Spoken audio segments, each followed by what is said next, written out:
മെല്ലെ മെല്ലെ അവിടെ അവിടെ അതെ ആ സ്വത്തൊക്കെ ഇനി എഴുതി തരണേ. ഒന്നല്ല മാറ്റിച്ചായോ എന്നാ ഉണ്ട്? ഭയങ്കര സുഖം. വൈകിട്ട് ഇനി നീന്താനൂടെ പോണോ?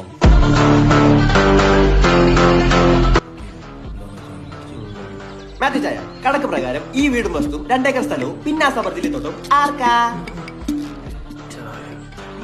എന്റെ വക്കീൽ ഇങ്ങനെ വാർന്ന് നിങ്ങൾ സ്ഥലം വീതം വെക്കാന്നും വിചാരിക്കണ്ട. ഇങ്ങനെ ആകെ വാർക്കുന്നത് ചായേ വടയും പഴംപൊരി ഇങ്ങനെ പോയാൽ ഞാൻ ഇങ്ങനെ റെയിൽവേ സ്റ്റേഷനിൽ കൊണ്ടിരുത്തും.